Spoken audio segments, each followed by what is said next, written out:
السلام علیکم ورحمۃ اللہ وبرکاتہ نحمدہ ونصلی علی رسولہ الکریم اما بعد فاعوذ باللہ من الشیطان الرجیم بسم اللہ الرحمن الرحیم رب اشرح لی صدری ویسر لی امری واحلل عقدۃ من لسانی یفقہوا قولی۔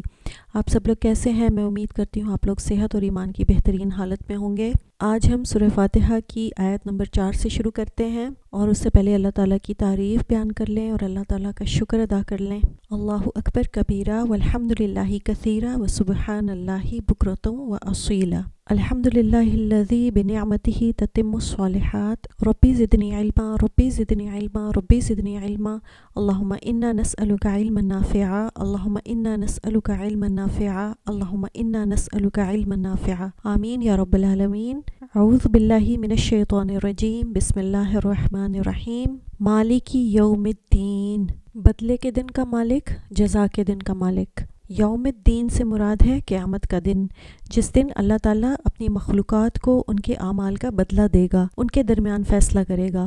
اس آیت میں جو بدلے کے دن کے مالک کا ذکر کیا گیا ہے، تو اس کا یہ مطلب نہیں ہے کہ باقی دنوں میں اللہ تعالیٰ کی ملکیت نہیں ہوگی۔ وہ تو رب العالمین ہے اور دنیا اور آخرت دونوں کا رب ہے، دونوں کا مالک ہے۔ قیامت کے دن کی طرف اس لیے اشارہ کیا گیا ہے کہ اس دن کوئی کسی چیز کی ملکیت کا دعوے دار نہ ہوگا، کوئی کسی چیز کی ملکیت کا دعویٰ نہیں کر سکے گا، بلکہ اس کی اجازت کے بغیر کسی کو بات کرنے کی بھی جرت نہیں ہوگی۔ اللہ تعالیٰ سورۃ النبأ میں فرماتا ہے، جس دن روح الامین اور دیگر فرشتے صف باندھ کر کھڑے ہوں گے تو کوئی بول نہ سکے گا مگر جس کو رحمان اجازت بخشے اور اس نے بات بھی درست کی ہو۔ اور پھر سورہ طٰہٰ میں فرمایا، اور رحمان کے سامنے آوازیں پست ہو جائیں گی تو تم آہٹ کے سوا کوئی آواز نہ سنو گے۔ پھر سورہ ہود میں فرمایا، جب وہ دن آ جائے گا تو کوئی نفس یعنی کوئی انسان اللہ کے حکم کے بغیر بول بھی نہیں سکے گا، پھر ان میں سے کچھ بدبخت ہوں گے اور کچھ نیک بخت۔ ابن قیم رحمہ اللہ کہتے ہیں کہ یوم الدین کا معنی یہ ہے کہ وہ دن جب اللہ تعالیٰ بندوں کو ان کے اعمال کا بدلہ دے گا۔ اگر اعمال اچھے ہوئے تو اچھا بدلہ دے گا، اور اگر اعمال برے ہوئے تو برا بدلہ دے گا۔ اللہ تعالیٰ ان سے پورا حساب لے گا۔ قرآن میں اللہ تعالیٰ فرماتا ہے، جو شخص نیکی لے کر آیا اس کے لیے اس سے بہتر صلہ ہے، اور جو برائی لے کر آیا تو جن لوگوں نے برے کام کیے وہ بدلہ دیے جائیں گے مگر اس کا جو وہ کرتے تھے۔ ہم آج اس دنیا میں جو کچھ کر رہے ہیں وہ ایسے ہی بیکار نہیں جائے گا، بلکہ اس کا بدلہ ہمیں مل کر رہے گا۔ اگر ہم اچھا کرتے ہیں تو اچھا بدلہ ملے گا، اور برا کرتے ہیں تو اس کا برا بدلہ ملے گا۔ اس لیے ہمیں اس دنیا میں بہت سوچ سمجھ کر رہنا چاہیے، اور دوسروں کے اوپر ظلم و ستم کرنے اور دوسروں کو تکلیف پہنچانے سے بچ کر رہنا چاہیے، کیونکہ ہمارا ہر کام، ہر بات، سب کچھ لکھا جا رہا ہے۔ جیسے آج کل CCTV کیمراز ہوتے ہیں جو ہماری ہر حرکت، ہر موو کو، ہر عمل کو ریکارڈ کرتے ہیں، تو اللہ تعالیٰ کے پاس تو اس سے بہت زیادہ ہائی فائی اور زبردست قسم کا سسٹم ہوگا، جو ہمارے ہر عمل کو، ہماری ہر بات کو ریکارڈ کر رہا ہوگا۔ اس میں ہماری ساری ریکارڈنگز ہوں گی جو قیامت کے دن ہمیں دکھائی جائیں گی، اور اگر اللہ چاہے گا تو ہمارے رشتہ داروں کو، ہمارے جاننے والوں کو، بلکہ ساری دنیا کے سامنے ہماری وہ ریکارڈنگز دکھائی جائیں گی۔ قرآن میں ایک اور جگہ پر آتا ہے، جو شخص اس دن بھلائی لے کر آئے گا اسے اس سے بہتر صلہ ملے گا، اور ایسے لوگ اس دن گھبراہٹ سے امن میں ہوں گے، اور جو برائی لے کر آئے گا تو ایسے لوگ اوندھے منہ جہنم میں پھینک دیے جائیں گے، اور کہا جائے گا کہ تمہیں اتنا ہی بدلہ ملے گا جتنا تم کام کرتے رہے ہو، یعنی جیسا کرو گے ویسا بھرو گے۔ قیامت کے دن کا حقیقی مالک وہی اللہ ہے۔ اس دن کسی اور کے پاس کوئی اختیار نہیں ہوگا، وہاں نہ کوئی چیف آف آرمی ہوگا، اور نہ کوئی بادشاہ ہوگا، نہ کوئی چیف جسٹس ہوگا، نہ کوئی پریزیڈنٹ ہوگا، نہ کوئی پرائم منسٹر ہوگا، نہ کوئی منسٹر ہوگا۔ یہ وہ لوگ ہیں جو نہ کسی کے سامنے جواب دہ ہیں، نہ کوئی ان پہ انگلی اٹھا سکتا ہے، نہ کوئی ان کے خلاف بات کر سکتا ہے، نہ کوئی ان کو پوچھنے والا ہے، مگر وہاں اس دن صرف اور صرف اللہ تعالیٰ کی حاکمیت ہوگی۔ آج دنیا میں جتنے طاقتور لوگ ہیں، اتنے پاورفل لوگ ہیں، جنہیں دنیا میں اپنے اوپر بہت گھمنڈ ہے، بہت غرور ہے، آج جتنے پیسے والے لوگ ہیں، جتنے بڑے بڑے امیر لوگ ہیں، بڑے بڑے عہدوں والے لوگ ہیں، دنیا کے بادشاہ ہیں، یہ سب کچھ جو بھی ان کے پاس ہے، شہرت ہے، عہدہ ہے، طاقت ہے، پیسہ ہے، یہ سب کچھ دنیا میں رہ جائے گا، اور یہ سب کچھ دنیا تک ہی محدود ہے۔ آخرت میں اس کا کوئی فائدہ نہیں ہے۔ آخرت میں کسی کی دولت، کسی کا پاور، کسی کا روب اور دبدبا، کسی کا عہدہ اس کے کسی کام بھی نہیں آئے گا۔ اس دن صرف اور صرف اللہ تعالیٰ کی حاکمیت ہوگی، اس دن اور کوئی بادشاہ نہیں ہوگا۔ سورہ غافر میں اللہ تعالیٰ فرماتا ہے جس دن وہ صاف ظاہر ہوں گے، یعنی تمام انسان اللہ کے سامنے ہوں گے، ان کی کوئی چیز اللہ تعالیٰ پر چھپی ہوئی نہ ہوگی۔ کہا جائے گا آج کس کی بادشاہت ہے؟ اللہ ہی کی، جو ایک ہے، بہت دبدبے والا ہے۔ صحیح بخاری میں آتا ہے کہ حضرت ابو ہریرہ رضی اللہ تعالیٰ عنہ کہتے ہیں کہ میں نے رسول اللہ صلی اللہ علیہ وآلہ وسلم کو یہ فرماتے ہوئے سنا، اللہ تعالیٰ زمین کو پکڑ لے گا اور آسمان کو لپیٹ کر اپنے دائیں ہاتھ میں لے لے گا اور فرمائے گا میں ہوں بادشاہ، کہاں ہے دنیا کے بادشاہ، کہاں ہے سرکش، کہاں ہے متکبر؟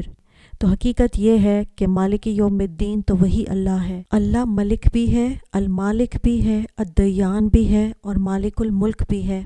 حضرت عبداللہ بن اویس رضی اللہ تعالیٰ عنہ کہتے ہیں کہ میں نے نبی صلی اللہ علیہ وآلہ وسلم کو فرماتے ہوئے سنا، اللہ بندوں کو جمع کرے گا اور ایسی آواز کے ذریعے ان کو پکارے گا جس کو دور والے بھی اسی طرح سنیں گے جس طرح قریب والے سن رہے ہوں گے، اور فرمائے گا میں بادشاہ ہوں اور میں ہر ایک کے اعمال کا بدلہ دینے والا ہوں۔ قیامت کے دن بدلہ اللہ ہی کے ہاتھ میں ہوگا، اس لیے چاہیے کہ ہم بہت احتیاط کے ساتھ اس زندگی کو بسر کریں، اور ہم سب کا اس پر ایمان ہونا چاہیے کہ بدلے کے دن کا مالک وہی ہے۔ حضرت عائشہ رضی اللہ تعالیٰ عنہ فرماتی ہیں میں نے عرض کی کہ اے اللہ کے رسول صلی اللہ علیہ وآلہ وسلم، ابن جدان جاہلیت کے زمانے میں مرا اور وہ صلہ رحمی کرتا تھا، مسکینوں کو کھانا کھلاتا تھا، کیا اس کو اس سے کوئی فائدہ ہوگا؟ آپ صلی اللہ علیہ وآلہ وسلم نے فرمایا یہ اعمال اس کو فائدہ نہیں دیں گے، کیونکہ اس نے ایک دن بھی یہ نہیں کہا کہ رب اغفر لی خطیئتی یوم الدین، کہ اے میرے رب میری خطا یوم الدین یعنی قیامت کے دن معاف کر دینا۔ تو ایک دن آنے والا ہے جب ہر انسان کو اس کے اعمال کا بدلہ مل کر رہے گا۔ دنیا میں بہت سے لوگ دوسروں کے ساتھ معاملہ کرتے ہوئے اس بات کا خیال نہیں کرتے کہ اللہ تعالیٰ ان سب چیزوں کا حساب لینے والا ہے جو ہم کرتے ہیں، جس کے ساتھ جو زیادتی کرتے ہیں، جو غلط بات کرتے ہیں، جو کسی کا دل دکھاتے ہیں، ہمیں ہر چیز کا حساب دینا ہوگا۔ اور آج اگر ہم کسی کے ساتھ چھوٹی سی بھی زیادتی کریں گے تو وہ لکھ لی جائے گی اور اس پر ہماری پوچھ ہوگی، ہماری پکڑ ہوگی۔ جب ہمارے اندر یہ ایمان پیدا ہو جاتا ہے کہ ہمارے اعمال ہمیں دکھائے جائیں گے اور ان پر ہماری رسوائی ہوگی، سزا یا جزا ملے گی، تو انسان اس زندگی میں پھر بہت محتاط ہو جاتا ہے اور بہت احتیاط کے ساتھ زندگی گزارتا ہے۔ حضرت ابن عباس رضی اللہ تعالیٰ عنہ مالک یوم الدین کی تفسیر میں فرماتے ہیں کہ اس دن اس کی بادشاہت میں اس کے سوا اور کوئی صاحب اختیار نہ ہوگا، جس طرح دنیا میں یہ مجازن بادشاہ تھے۔ ابن عباس رضی اللہ تعالیٰ عنہ فرماتے ہیں کہ یوم الدین سے مراد مخلوق کے حساب کا دن، یعنی اللہ تعالیٰ کی جتنی بھی مخلوق ہے اس کے حساب کا دن یعنی قیامت کا دن ہے، جس دن وہ تمام اعمال کا بدلہ دے گا، اچھے اعمال کا اچھا بدلہ اور برے اعمال کا برا بدلہ، سوائے اس کے کہ کسی کو وہ معاف کر دے۔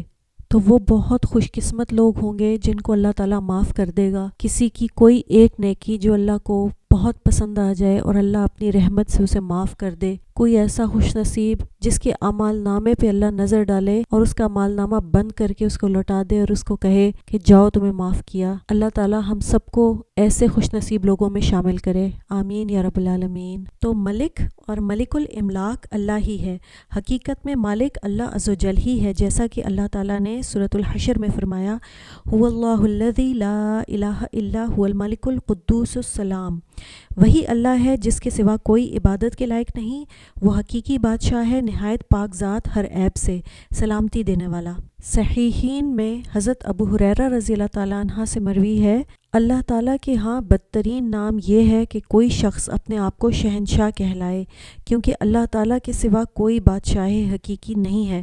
سورۃ النور میں اللہ تعالیٰ فرماتا ہے اس دن اللہ ان کو ان کے اعمال کی پوری اور ٹھیک جزا دے گا، اور سورۃ الصافات میں فرمایا تو کیا واقعی ہمیں دوبارہ اٹھا کر بدلہ ملے گا؟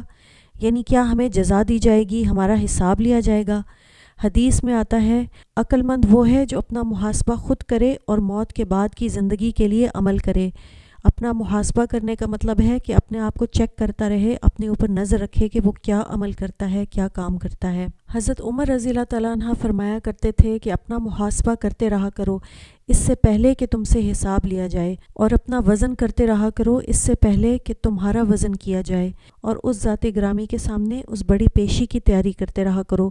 جس نے دنیا میں اپنا محاسبہ کر لیا، قیامت کے دن اس پر حساب آسان ہو جائے گا۔ سورۃ الحاقہ میں اللہ تعالیٰ فرماتا ہے اس روز تمہاری پیشی ہوگی اور تمہاری کوئی بات بھی چھپی نہ رہے گی۔ تو کیا یہ آیات اور یہ احادیث ہمیں ڈرانے کے لیے کافی نہیں ہیں؟ کیا ہمیں ان کو پڑھ کر ان کو سن کر ڈر نہیں لگتا کہ ہمیں اللہ تعالیٰ کے سامنے پیش ہونا ہے، ہماری پیشی ہونی ہے اور اللہ تعالیٰ کے سوالات کا ہم نے جواب دینا ہے؟ جو ہم دنیا میں کرتے رہے ہم نے اپنے ہر چھوٹے سے چھوٹے عمل کا جواب دینا ہے۔ کیا ہم اللہ کے سامنے پیش ہونے سے ڈرتے نہیں ہیں؟ کیا ہم دنیا میں اپنے اعمال کو ٹھیک نہیں کر سکتے اس سے پہلے کہ ہم اللہ کے سامنے پیش ہوں اور ہمیں شرمندگی کا سامنا نہ کرنا پڑے اور ہم اپنے رب سے نظریں ملانے کے قابل ہوں؟ تو اس آیت سے پتہ چلتا ہے کہ قیامت کے دن سب کچھ اللہ تعالیٰ کے ہاتھ میں ہوگا، اور یوم الدین وہ دن ہے جس دن کوئی کسی کے کام نہیں آئے گا، اور یہ بدلے کا دن ہوگا اور سب اللہ کے ہاتھ میں ہوگا۔ اگر ہم نے کسی کے ساتھ بھلائی کی، کسی کے ساتھ احسان کیا، تو اللہ تعالیٰ اس کا بدلہ ہمیں بدلے کے دن پہ دے گا۔ کسی بھی ناانصافی پہ صبر کر کے سوچنا چاہیے کہ بدلے کے دن پہ اللہ تعالیٰ مجھے ضرور اس کا بدلہ دے گا، کسی کے ساتھ زیادتی نہیں ہوگی۔ اللہ تعالیٰ الدیان ہے، یعنی بدلہ دینے والا۔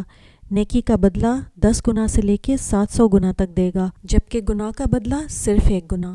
دنیا کے بادشاہ قیامت کے دن کچھ نہیں کر سکیں گے، سزا اور جزا دی جائے گی۔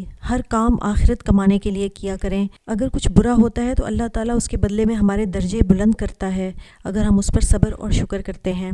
سورہ فاتحہ کی 5ویں آیت ہے، اعوذ باللہ من الشیطان الرجیم، ایاک نعبد و ایاک نستعین۔ ایاک صرف اور صرف تیری، نعبد ہم عبادت کرتے ہیں، و ایاک اور صرف تجھ سے، نستعین ہم مدد چاہتے ہیں۔ سورہ فاتحہ کے شروع میں اللہ تعالیٰ کی صفات کا ذکر ہے۔ الحمدللہ کے بعد رب العالمین، الرحمن الرحیم، مالک یوم الدین۔ الحمدللہ کے بعد رب العالمین بھی اللہ کی صفت ہے کہ اللہ تمام جہانوں کا رب ہے، اور رحمان یعنی وہ بہت بہت رحم کرنے والا، الرحیم بار بار رحم کرنے والا، مالک یوم الدین آخرت کے دن کا، حساب کے دن کا مالک۔ تو جب انسان اللہ تعالیٰ کی ان صفات کو سمجھ جاتا ہے اور ان صفات پر غور کرتا ہے اور ان صفات کو اپنے دل میں بٹھا لیتا ہے، تو اس کے دل سے آواز آتی ہے، ایاک نعبد و ایاک نستعین، ہم صرف تیری ہی عبادت کرتے ہیں اور ہم صرف تجھی سے ہی مدد چاہتے ہیں۔ جب خالق تو ہے، مالک تو ہے، رب تو ہے، سب سے بڑھ کر رحم کرنے والا تو ہے، ماں باپ سے بڑھ کر پیار کرنے والا تو ہے، اور ہمارا انجام بھی تیرے ہی ہاتھ میں ہے، تو پھر ہم بھی تیرے ہی ہیں، تیری ہی عبادت کریں گے اور ہر معاملے میں تجھی سے مدد مانگیں گے۔ یہ چیز انسان کے اندر خالص توحید پیدا کر دیتی ہے۔ توحید ہوتا ہے ایک ماننا اور اللہ کو ایک جاننا، اور اللہ کے ساتھ بندے کا تعلق مضبوط ہو جاتا ہے۔ ہم آئے بھی اس کی طرف سے ہیں اور ہم پر اللہ کے احسانات، نعمتوں اور انعامات کی بارش بھی اسی کی طرف سے ہے، اور ہماری واپسی بھی اسی کی طرف ہے۔ تو پھر ہم کیوں نہ اللہ کے بندے بن کر رہے ہیں؟ یعنی اس کے معنی یہ ہیں کہ اے اللہ، ہم صرف تیری ہی عبادت کرتے ہیں اور صرف تجھ ہی پر بھروسہ کرتے ہیں، اور یہ اطاعت اور بندگی کا کمال درجہ ہے۔ پورے دین کا خلاصہ انہی 2 جملوں میں ہے۔ اس آیت کے پہلے حصے میں شرک سے بیزاری کا اظہار ہے، یعنی ہم کسی کی عبادت نہیں کرتے، ہم صرف تیری عبادت کرتے ہیں، اور دوسرے میں اپنی طاقت اور قوت کا انکار بھی ہے، یعنی ہم اپنے آپ کو اللہ تعالیٰ کے سپرد کرنے کا اعتراف کرتے ہیں، یہ اعتراف کرتے ہیں کہ ہم کمزور ہیں، ہمارے اندر کوئی طاقت، کوئی قوت نہیں ہے، ہم مدد بھی تجھی سے ہی چاہتے ہیں۔ ایاک نعبد، ہم صرف تیری عبادت کرتے ہیں۔ عبادت کا لفظ عبد سے ہے۔ عبد کہتے ہیں بندگی کو، غلامی کو، یعنی ہم اللہ ہی کے بندے ہیں، اسی کے غلام ہیں۔ اور غلام کا کام کیا ہوتا ہے؟ جس چیز کا حکم دیا جائے اسی کے مطابق وہ کام کرے۔ عبادت کہتے ہیں جھک جانا، عاجزی اختیار کرنا، کسی کو غیبی طاقتوں کا مالک سمجھنا، اور انتہائی عقیدت، محبت سے عاجزی کے ساتھ اور ذلت کے ساتھ جھک جانا۔ انسان کے اندر یہ ضرورت رکھ دی گئی ہے کہ وہ عبادت کرے۔ امام ابن تیمیہ کہتے ہیں کہ عبادت ہر اس چیز کا نام ہے جس کو اللہ تعالیٰ پسند کرتا ہے اور جس سے راضی ہوتا ہے۔ اس میں سب اقوال یعنی سب باتیں، سب اعمال یعنی سب کام شامل ہیں۔ جو ظاہری ہوں یا باطنی ہوں۔ یعنی انسان کوئی بات بولتا ہے اور وہ اچھی بات ہے تو اس کا اسے اجر ملتا ہے، اور اگر کوئی ایسی بات کرتا ہے جس پر اللہ تعالیٰ ناراض ہوتا ہے تو اس پر سزا بھی ہو سکتی ہے۔ تو جو جتنی بھی اچھی باتیں کرے گا وہ ساری کی ساری اس کے لیے عبادت شمار ہوں گی۔ اسی طرح اچھی سوچیں، پازیٹیو تھنکنگ، اس انسان کی خیرخواہی، اس کا اللہ سے محبت کرنا، اللہ پہ توکل کرنا، یعنی دل کے جتنے بھی اعمال ہیں یہ سب عبادت میں شمار ہوتے ہیں۔ اللہ سے ڈرنا، اللہ پہ بھروسہ کرنا، اللہ کا تقوی اختیار کرنا، اللہ پہ توکل رکھنا، اللہ سے امید رکھنا وغیرہ، اس پر بھی اجر و ثواب ملتا ہے اور یہ عبادت ہی شمار ہوتی ہے۔ پھر انسان کے اعضاء جو ہمارے جسم کے حصے ہیں وہ جو کچھ بھی کرتے ہیں، ہمارے ہاتھ، پاؤں، انگلیاں، زبان، آنکھیں، کان، یہ تمام اس کے لیے عبادت بن جاتے ہیں اگر ہم انہیں کسی اچھے اور خیر کے کام میں لگاتے ہیں۔ ہم اللہ کی نماز، روزہ، حج، زکوٰۃ کو تو عبادت کہتے ہیں، لیکن اس کے علاوہ والدین کے ساتھ حسن سلوک یعنی اچھا رویہ رکھنا، صلہ رحمی کرنا، کسی یتیم، مسکین، پڑوسی، مسافر کے ساتھ حسن سلوک کرنا، غلاموں، خادموں، جانوروں اور تمام چیزوں کے ساتھ اچھا سلوک کرنا، اس کے علاوہ دعا کرنا، ذکر کرنا، اللہ سے استغفار کرنا، درود شریف پڑھنا، یہ ساری چیزیں عبادت میں شمار ہوتی ہیں۔ بندوں کی خدمت اور مدد، کیونکہ عموماً عام طور پر ہم اس کو عبادت نہیں سمجھتے، حالانکہ رسول اللہ صلی اللہ علیہ وآلہ وسلم نے فرمایا، مجھے اپنے کسی بھائی کی ضرورت پوری کرنے کے لیے اس کے ساتھ چلنا اس مسجد یعنی مسجد نبوی میں 1 مہینے کے اعتکاف سے بھی زیادہ محبوب ہے۔ مسجد میں اعتکاف اللہ کی عبادت ہے، لیکن اگر کوئی شخص پریشان ہے یا ضرورت مند ہے تو اس کی ضرورت پوری کرنا یہ اس عبادت سے بھی بڑھ کر ہو جاتا ہے جو انسان اپنی ذاتی زندگی میں کرتا ہے۔ نبی صلی اللہ علیہ وآلہ وسلم نے یہ بھی فرمایا کہ مسکین کے لیے دوڑ دھوپ کرنے والا ایسا ہے جیسے اللہ کے راستے میں جہاد کرنے والا، یا رات کو قیام کرنے والا اور دن کو روزہ رکھنے والا۔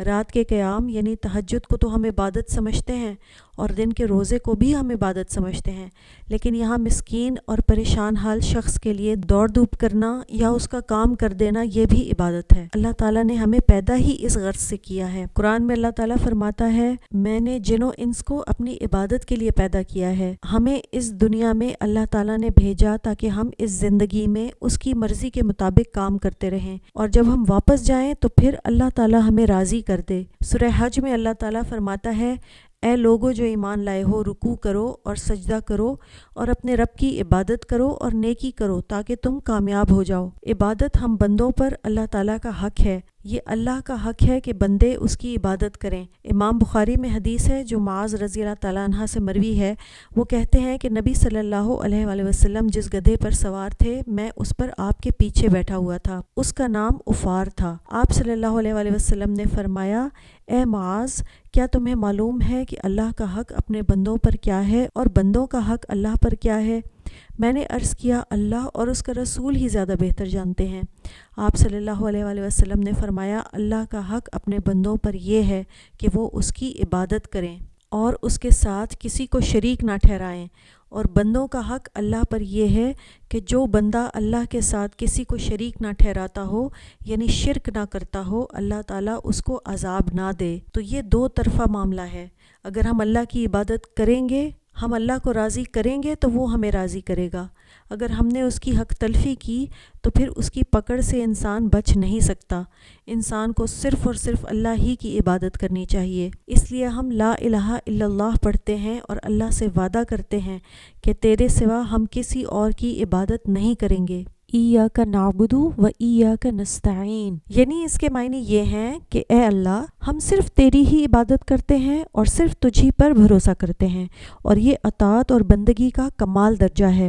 سارا دین انہی 2 جملوں پر مبنی ہے، جیسا کہ بعض سلف نے کہا ہے کہ سورہ فاتحہ قرآن مجید کا راز ہے، اور سورہ فاتحہ کا راز اس کلمہ ایاک نعبد و ایاک نستعین میں چھپا ہوا ہے۔ اس آیت کے پہلے حصے میں شرک سے بیزاری کا اظہار ہے، جب ہم کہتے ہیں کہ ایاک نعبدو، ہم صرف اور صرف تیری عبادت کرتے ہیں، یعنی ہم اور کسی کی عبادت نہیں کرتے، تو اس میں شرک سے بیزاری کا اظہار ہے۔ اور دوسرے حصے میں اپنی طاقت اور قوت کا انکار بھی ہے اور اپنے آپ کو اللہ تعالیٰ کے سپرد کر دینے کا اعتراف بھی ہے، یعنی جب ہم کہتے ہیں وَإِيَّاكَ نَسْتَعِينُ، ہم صرف اور صرف تجھی سے مدد چاہتے ہیں۔ یہ معنی قرآن مجید کی کئی آیات میں بیان کیے گئے ہیں، جیسے سورہ ہود میں اللہ تعالیٰ نے فرمایا فَاعْبُدُوهُ وَتَوَكَّلْ عَلَيْهِ وَمَا رَبُّكَ بِغَافِلٍ عَمَّا تَعْمَلُونَ، چنانچہ اسی کی عبادت کریں اور اسی پر بھروسہ رکھیں، اور آپ کا پروردگار اس سے بے خبر نہیں جو تم کر رہے ہو۔